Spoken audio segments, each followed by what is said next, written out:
तो भारतीय जीवन का जो दर्शन है, करुणा, प्रेम, त्याग, तपस्या, संस्कार, सामाजिक समरसता, आपसी मेलजोल, ये दर्शन उनके व्यक्तित्व में ही झलकते थे। न सिर्फ सन्यासी स्वामी विवेकानंद बनने के बाद, बल्कि इसके पूर्व बचपन से है कि हमको स्वामी विवेकानंद जी को पढ़ने की आवश्यकता नहीं है। यदि वास्तविक रूप से हम उनकी जयंती को मनाना चाहते हैं और युवा दिवस के तौर पर मनाना चाहते हैं, तो स्वामी विवेकानंद को हमें जीना पड़ेगा। वो जिस तरह उन्होंने अपने जीवन को जिया, वैसे ही हमारे जीवन को हमें जीने की एक अपने अंदर इच्छा शक्ति को जागृत करना पड़ेगा। उन्होंने एक बहुत अच्छी बात कही। उन्होंने बोला कि भिक्षु की प्रवृत्ति क्या है, उसका डंक मारना, और मैं बतौर स्वामी मेरी प्रवृत्ति क्या है, लोगों को जीवन दान देना। तो वो अपनी प्रवृत्ति अनुसार कार्य कर रहा है, मुझे अपनी प्रवृत्ति अनुसार कार्य करना है। तो कहने का मतलब उन्होंने वहां पर जो जीवन दर्शन दिया कि हम जैसी प्रवृत्ति के हैं और इस देश को सर्वोच्चता के शिखर पर ले जाने के लिए, भारत माता को परम वैभव के शिखर पर ले जाने के लिए हमको जिस प्रवृत्ति के अनुसार कार्य करना है, हमको वो कार्य करना पड़ेगा। वही हमारी तपस्या है और वही हमारा इस देश के प्रति योगदान है।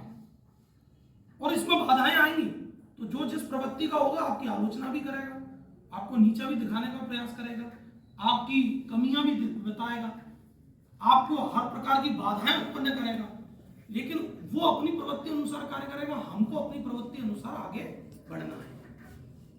तो ये संस्मरण मैंने जो आपको बताया, इसके पीछे कारण क्या था कि अपनी प्रवृत्ति हमको नहीं छोड़नी है।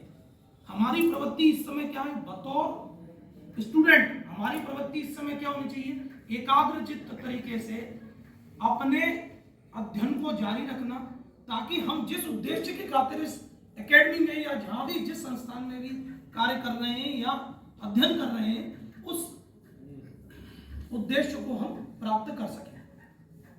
क्योंकि कहते हैं ना, पुराने समय में आपने रामायण जैसे अपन ने टीवी में देखी या रामायण के प्रसंग सुने, जब हवन कुंड होता था, हवन होता था या यज्ञ होते थे, संतों के द्वारा करे जाते थे, तो असुर शक्तियां आकर जो है विघ्न डालती थी। तो ऐसे ही आपके उद्देश्य प्राप्ति में कई लोग विघ्न डालेंगे, वो असुर शक्तियां ही हैं। हमको उनका ध्यान नहीं देना, हमको आगे बढ़ना है। ऐसे ही एक बार स्वामी जी विदेश में जब थे, तो उनका एक विदेशी मित्र आया और होटल के रूम में थे, तो उनके जो बेड था उसके बगल से जो ड्रॉवर था, उस पर कई बुक्स एक के ऊपर एक रखी हुई थी, करीबन 10-12 बुक्स रखी थी। तो वो आया विदेशी मित्र, वो हंसने लगा, वो बोलता है, स्वामी जी अब तो आपने मान लिया कि आपकी भगवत गीता में उतनी क्षमता नहीं है। देखिए सभी फॉरेन राइटर्स की जो बुक है वो भगवत गीता के ऊपर रखी है, यानी आप पहले उनको तवज्जो देते हो, बाद में आपकी भगवत गीता है। तो उन्होंने कुछ नहीं किया, उन्होंने उस भगवत गीता को वहां से हटा दिया, सब गिर पड़े। तो उन्होंने बोला, इन सभी फॉरेन राइटर्स की जो बुक्स है उसका आधार क्या था, भगवत गीता। तो कहने का मतलब कि भारतीय दर्शन, भारतीय मूल, भारतीय संस्कार, भारतीय सनातन परंपराएं उनके रग रग में थी। उन्होंने उसी को सर्वोच्चता के शिखर पर, उसको ही परम वैभव भारत माता को ले जाने के लिए उसको ही आगे रखते हुए अपनी बात को हर जगह रखा, भारतीय दर्शन को आगे किया। तो भारतीय दर्शन को, भारत को और भारत माता को सर्वोच्चता के शिखर पर ले जाने के लिए भारतीय दर्शन से रूबरू कराने का जो सर्वप्रथम इस देश में कार्य किया गया, वो किसने कार्य किया, स्वामी विवेकानंद। इसीलिए वो युवा के जो है युवा दिवस के तौर पर मनाया जाता, क्योंकि मात्र बहुत अल्प आयु 39 वर्ष की आयु में उनका देहांत हो गया और 30 वर्ष की आयु में उन्होंने वो विश्व स्तर पर जो है ख्याति प्राप्त करी थी। वो अपने शिकागो के धर्म सम्मेलन में संबोधन दे रहा है। जब वो शिकागो के लिए जा रहे थे, तो आज आप लोग सुनते होंगे कि स्टार्टअप का आजकल बड़ा कंसेप्ट आ गया, स्टार्टअप, स्वावलंबी भारत। जिस स्टार्टअप का कंसेप्ट उस समय 1893 में स्वामी विवेकानंद जी ने जमशेदजी टाटा वो दोनों एक ही शिप पर सवार होकर जो है शिकागो जा रही थी। 4 महीने की यात्रा थी पूरी। तो उस यात्रा के दौरान में उनकी बड़ी घनिष्ठता होगी। उन्होंने जमशेदजी से बड़े प्रभावित हुए उनसे। तो उन्होंने पूछा कि आप कैसे जा रहे हो शिकागो। तो उन्होंने बताया कि मैं स्टील का प्लांट लगाने की जो है इंडिया में सोच रहा हूँ और उस हिसाब से मैं वहाँ जा रहा हूँ। तो स्वामी जी ने ये बोला कि स्टील के प्लांट से तो रॉ मटेरियल का कार्य है और इससे तो केवल आपको आर्थिक लाभ होगा, भारत को क्या मिलेगा, भारत को क्या दे सकते हो।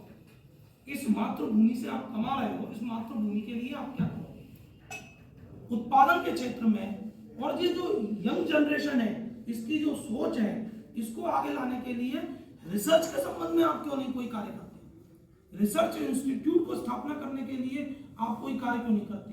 तो वो जो इंडियन साइंस रिसर्च इंस्टीट्यूट जो मैसूर में है उसका बीज जो है तब उन्होंने जमशेदजी टाटा के दिमाग में डाला और फिर उसके बाद में जमशेदजी टाटा उस पर काम करने में लग गए। और 4 साल जब वो लौट कर आए तब उन्होंने उनको पत्र लिखा और उनको बोला कि साहब ये मैं पूरा इसका खाका मैंने तैयार कर लिया है, अब इसको आप जो है अपने माध्यम से युवाओं को इसके लिए प्रेरित करो। तब के जो है वो जो भारत पे जो रूल करने वाले अपने वाइसराय थे उन्होंने मंजूरी नहीं दी, क्योंकि आप भी जानते हैं कि भारत आगे बढ़ेगा तो ये कोई मंजूर कर नहीं सकता था। तो इसके लिए उन्होंने भगिनी निवेदिता जो उनकी शिष्या थी उनको जो है उनके पास जमशेदजी टाटा जी के पास भेजा, उनके साथ मीटिंग हुई और फिर वो इंग्लैंड गई।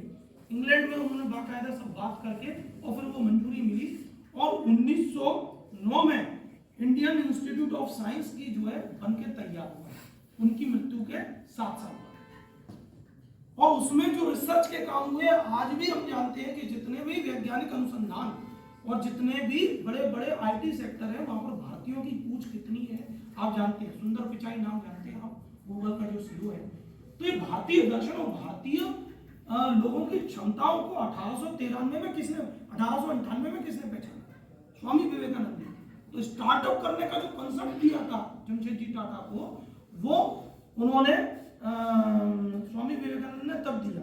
और इस पत्र का जो विवरण है ये मैं ऑथेंटिक बात बता रहा हूँ, 29 नवंबर 1898 को जमशेदजी टाटा ने स्वामी विवेकानंद जी को पत्र लिखा था। और ये टाटा मेमोरियल जो करके है मुंबई में, उनकी जो वेबसाइट है उस पर आपको ये सब जानकारी मिल जाएगी। ये इंडियन इंस्टीट्यूट ऑफ जो साइंस बना है इसकी लाइब्रेरी में कभी आपको मैसूर जाने को मौका मिले तो वहाँ जाइएगा, वहाँ की लाइब्रेरी में इसका जो इतिहास है वो पूरा उसमें बताया गया कैसे इसकी नींव पड़ी। तो 1909 में स्वामी विवेकानंद जी की प्रेरणा से ये इंस्टीट्यूट हमको मिला, स्टार्टअप का कॉन्सेप्ट उन्होंने दिया। स्वावलंबी भारत बनाने का जो बीज रखा था वो स्वामी विवेकानंद ने 1909 में ही रख दिया था, क्योंकि वो दूरदर्शी थे। वो जानते थे इस तरुण भारत की शक्ति क्या है, युवाओं की शक्ति क्या है। हमारा देश सबसे युवा देश है, इसीलिए युवाओं की क्षमता को पहचानने के लिए भी हमारे प्रधानमंत्री बार बार बात करते हैं। चीन बूढ़ा हो गया, चीन के देश की में जो स्थिति है वहां बुजुर्गों की संख्या ज्यादा है, वहां दिक्कत आ रही है उनको। उनने अब जो फैमिली प्लानिंग स्कीम है उसको चेंज किया है, क्योंकि कंसेप्ट नहीं है।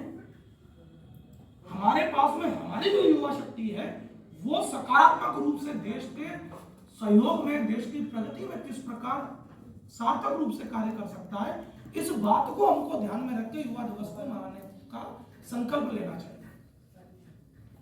तो मेरा आप सभी से यह आह्वान है कि आज इस युवा दिवस पर हम संकल्प लें कि हम जब भविष्य में जिस क्षेत्र में भी जाएंगे वहां पर जिस प्रकार से भी जिस क्षेत्र का भी कार्य करेंगे पूर्ण ईमानदारी से, और पहली प्राथमिकता इस देश को सर्वोच्चता के शिखर पर ले जाना है। ये प्राथमिकता के आधार पर अपने जो है मार्ग को प्रशस्त करेंगे। इन्हीं शब्दों के साथ मैं अपनी वाणी को विराम देता हूं। धन्यवाद।